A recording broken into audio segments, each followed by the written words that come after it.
नमस्कार प्रिय विद्यार्थियों।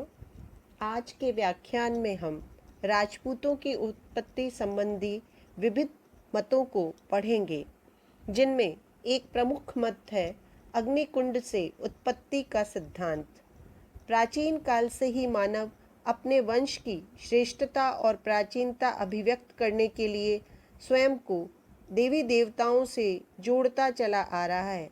यह प्रवृत्ति केवल हमारे देश तक ही सीमित नहीं है, अन्य देशों के शासक भी ऐसा करते रहे हैं।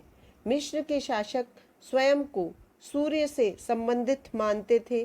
यूनान के सभी शासक अपने आप को किसी एक ही देवता से उत्पन्न मानते हैं ताकि उनमें एकता बनी रहे। कुषाण शासक अपने आप को देवपुत्र कहते थे।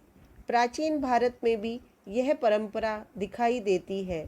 भारत के प्राचीनतम ग्रंथ ऋग्वेद में भरतवंशियों का उल्लेख आग्नेय के रूप में हुआ है।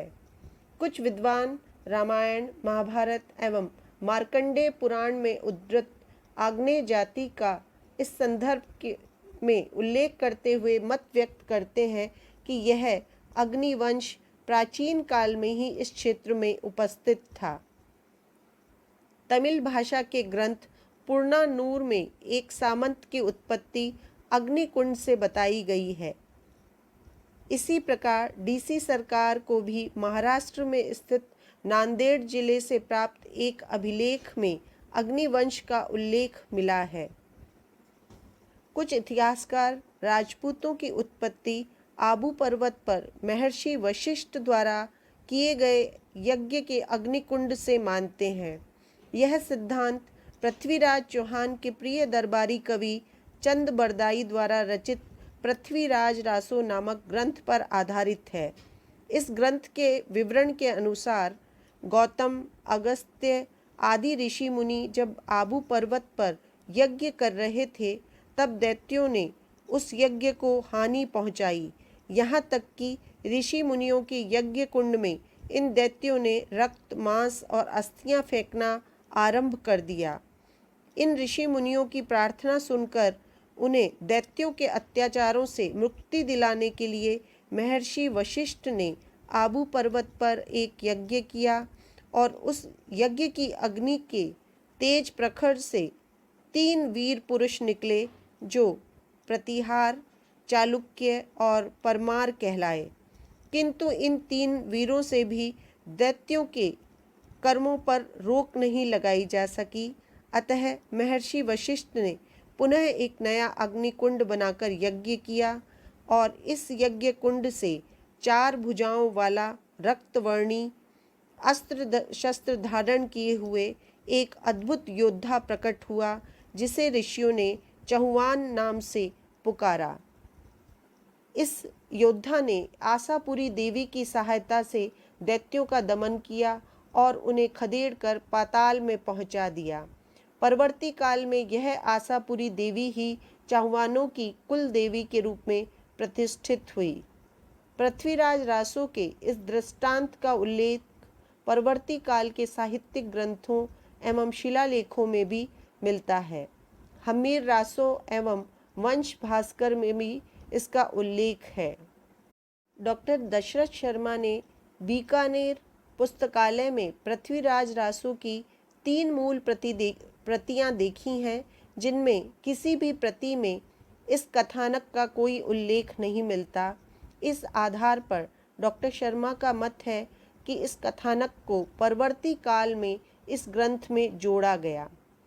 GH ओझा, CV वैद्य आदि इतिहासकार इस कथानक को 16वीं शताब्दी की उपज मानते हैं। कुछ इतिहासकारों का यह भी मानना है कि पृथ्वीराज रासो में वर्णित लोग विदेशी मूल के लोग थे, जिन्हें अग्निकुंड से पवित्र करके भारतीय समाज में राजपूत के नाम से शामिल कर लिया गया। अधिकांश इतिहासकार अग्निकुंड से उत्पत्ति के सिद्धांत को अवैज्ञानिक करार देते हुए इसका खंडन करते हैं। राजपूतों की उत्पत्ति संबंधी एक अन्य मत सूर्य और चंद्र वंशीय मत है। डॉक्टर GH ओझा ने राजपूतों को सूर्य एवं चंद्रवंशी माना है। इनके मतानुसार 971 ईस्वी का नाथ अभिलेख, 977 ईस्वी का अरपुर अभिलेख और 1285 ईस्वी का आबू अभिलेख, 1428 ईस्वी के श्रृंगी ऋषि अभिलेख में गुहिल वंशी राजपूतों को रघुकुल वंशी अर्थात सूर्यवंशी कहा गया है। इसी प्रकार वंशावलियां लिखने वालों ने यादव, भाटी एवं चंद्रावती के चौहानों को चंद्रवंशी तथा राठौड़ों को सूर्यवंशी माना है, किंतु डॉक्टर गोपीनाथ शर्मा ने इस मत को राजपूतों की उत्पत्ति के लिए स्वीकार नहीं किया है। इनके अनुसार राजपूतों का संबंध सूर्य वंश से स्थापित करने के लिए उनका वंशक्रम इक्ष्वाकु से जोड़ दिया गया है। इक्ष्वाकु प्रथम सूर्यवंशी शासक थे। इसी प्रकार इससे भी आगे बढ़कर चारण, भाटों एवं प्रशस्तिकारों ने तो सूर्य एवं चंद्रवंशी राजपूतों का संबंध इंद्र, विष्णु आदि से स्थापित करते हुए काल्पनिक वंशक्रम भी बना दिए हैं। संभवतः परवर्ती काल में जब राजपूतों का क्षत्रियत्व स्वीकार किया गया तब इनका संबंध प्रतिष्ठित राजवंशों से स्थापित कर दिया गया। जयनारायण आसोपा ने सूर्यवंश एवं चंद्रवंश से संबंधित विवरण का विश्लेषण करते हुए कहा है कि ये मूलतः आर्यों के ही दो दल थे, जिनके नरेश क्रमशः सूर्य एवं चंद्रवंशी कहलाए।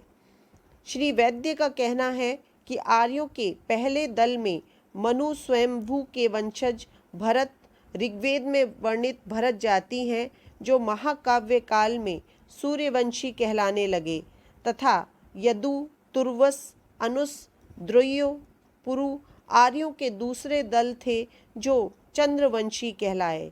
इस प्रकार आर्यों के दो दल ही क्रमशः सूर्यवंशी और चंद्रवंशी राजपूत कहलाए।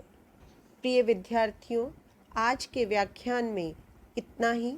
अगले व्याख्यान में हम राजपूतों की उत्पत्ति से जुड़े हुए कुछ अन्य मतों का अध्ययन करेंगे। धन्यवाद।